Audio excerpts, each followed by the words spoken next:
रोहिणी जी जरा ये बताएं कि जनता उनको वोट क्यों करेगी।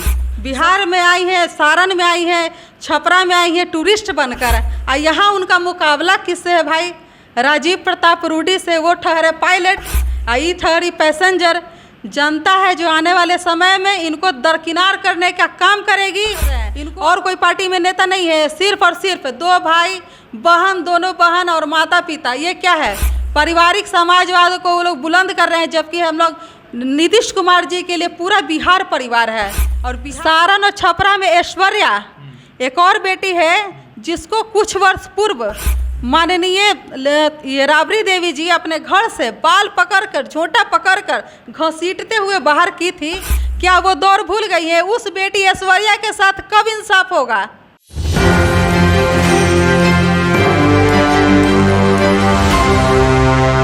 नमस्कार, मेरा नाम सतंजड़, आप देख रहे हैं एक न्यूज़ 24। हमारे साथ बातचीत करने के लिए जदयू के प्रदेश प्रवक्ता पल्लवी पटेल हैं।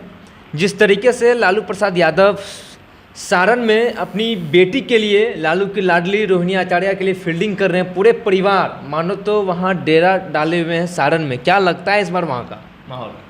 सुप्रीमो माननीय लालू प्रसाद यादव जी अब रिटायरमेंट के एज में अब यही रह गया है, पूरा परिवार समाजवाद का नारा दे रहा है। एक मंच पर पूरा परिवार के लोग उपस्थित हो जा रहे हैं और जनता को फिर से अपने झांसे में लेने का काम कर रहे हैं। तो जनता, याद है जनता को जंगल राज की जो घटनाएं थी, उन लोग का शासन था, किस तरह से बिहार में है ना चरम सीमा पर था, ये कानून व्यवस्था और अपराध का क्या बोलबाला था। एक अन्य मार्ग में अपराधियों जो शोभा बढ़ाया करते थे, वो समय भूला नहीं है। जिस तरीके से रोहिणी आचार्य कह रही है कि जनता हमें चाहती है, इतनी अपार जन समर्थन है, और वहाँ से उनके एनडीए की ओर से प्रत्याशी बनाए गए राजीव प्रताप रूडी, वो भी एक कद्दावर हैं। लेकिन क्या लगता है कि रोहिणी आचार्य वहाँ से सीट निकाल पाएगी? रोहिणी जी जरा ये बताएं कि जनता उनको वोट क्यों करेगी। सबसे पहली बात, वो तो ठहरी टूरिस्ट, बिहार में आई है, सारण में आई है, छपरा में आई है टूरिस्ट बनकर, और यहाँ उनका मुकाबला किससे है भाई? राजीव प्रताप रूडी से। वो ठहरे पायलट, आई ठहरी पैसेंजर।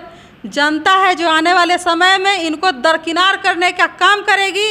इनको अभी अंदाज़ा नहीं है, लेकिन अभी दूसरा ही चरण का देख लीजिए कि अभी तक जो चुनाव का ख़त्म हुआ है, लेकिन ये लोग उस हार के निराशा से, हताश से, ये लोग छुओ को छुओ लोग हैं ना मंच पर। आप देख लीजिए कि सभी परिवार के लोग ही आगे बैठे हुए हैं।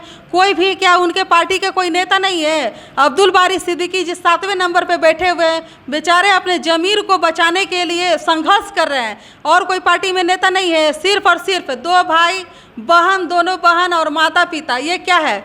पारिवारिक समाजवाद को वो लोग बुलंद कर रहे हैं, जबकि हम लोग नीतीश कुमार जी के लिए पूरा बिहार परिवार है और बिहार की जनता के लिए काम किए हैं। और उस काम के बल पर ही एनडीए गठबंधन 40 में 40 सीट जीतेगी। लेकिन आपने 40 सीट की बात कह रही हैं, लेकिन आप लोग भी इस बार 400 पार, जिस तरीके से भारतीय जनता पार्टी ने नारा दिया था, इस बार भी आप लोग भी 400 पार की वर्चुअल बैठक में हमने देखा था कि अब की बार 400 पार का नारा दिया था। लेकिन ये लोग कह रहे हैं कि इस बार सरप्राइजिंग रिजल्ट आने वाला है, और प्रधानमंत्री मोदी अमित शाह को गाली ये लोग दे रहे हैं। मुकेश सहनी का भी आपने बयान देखा होगा। मुकेश सहनी जी का भी दिमाग है ना, लगता है कि खराब हो गया। मुकेश सहनी का आप भाषण कल सुन लीजिए, सारण वाला। वो कह रहे हैं कि है ना तेज प्रताप को पूर्व मुख्यमंत्री कह रहे हैं, कांग्रेस को है ना ये समाजवादी पार्टी के अखिलेश यादव को है ना कांग्रेस का कह रहे हैं। तो उन लोग का दिमाग है ना अभी भी कुछ है ना हार की निराशा से डरे हुए हैं, सहमे हुए हैं। सब लोग का दिमाग है ना इस गर्मी के तापमान में सह नहीं पा रहा है। डर इतना चरम पर है ना कि वो लोग है ना एकदम बेतहाशा है ना, निराशा है उन लोग के पास। जिस तरीके से रोहिणी आचार्य की बात हुई, मीसा भारती अभी परसा बाजार में वो कैंपेनिंग कर रहे हैं। उन्होंने कहा कि कार्यकर्ता ये चाहते हैं। मैं ये कहना चाहूँगी, सबसे पहले तो मैं ये कहना चाहूँगी आपके चैनल के माध्यम से, सारण और छपरा में एक और बेटी है। सारण और छपरा में ऐश्वर्या एक और बेटी है जिसको कुछ वर्ष पूर्व माननीय राबड़ी देवी जी अपने घर से बाल पकड़कर, झोंटा पकड़कर घसीटते हुए बाहर की थी। क्या वो दौर भूल गई है? उस बेटी ऐश्वर्या के साथ कब इंसाफ होगा? हम ये जनता जानना चाहती है कि कब इंसाफ होगा। उनको एक बेटी को, बहू को घर से निकाल दिए और टूरिस्ट बेटी को टिकट दे रहे हैं। ये कहाँ तक का इंसाफ है? आप सुन रहे थे पल्लवी पटेल को, जो कि राजद सुप्रीमो लालू प्रसाद यादव की पुत्री रोहिणी आचार्य सारण से चुनाव लड़ रही है। इन्होंने साफ तौर पर कहा कि वो तो टूरिस्ट हैं और उनका मुकाबला पायलट यानी राजीव प्रताप रूडी से है, इसलिए वो टूरिस्ट हैं, वो जनता की देखभाल नहीं कर पाएंगे। वो लोग बाहर से आते हैं, कहीं पर भी चुनाव लड़ जाते हैं। लालू प्रसाद यादव के पूरे परिवार बस यही करते रहते हैं, चाहे उनकी दोनों पुत्री हो, मीसा भारती हो, चाहे तेजस्वी हो, चाहे तेज प्रताप हो, चाहे रोहिणी आचार्य हो, बस ये लोग। और जनता ये मन बना चुकी है कि बिहार में एनडीए की 40 में से 40 सीट एनडीए को जाएगी। और जिस तरीके से 2005 की पहले स्थिति थी बिहार की, वो जनता नहीं चाहती है कि वो यहाँ पे आए। एक अन्य मार्ग में जिस तरीके से अपराधियों का हौसला बुलंद था, बैठकी होती थी वहाँ पे सजाया जाता था उन्हें, जिस तरीके से बिहार में अपराध का बोलबाला था, वो सब अब जनता नहीं चाहती है। बहरहाल इस खंड में इतना ही। आगे की अपडेट के लिए अपने न्यूज़ 24 पर मेरे सहयोगी नंदन के साथ मैं सदन जी पटना।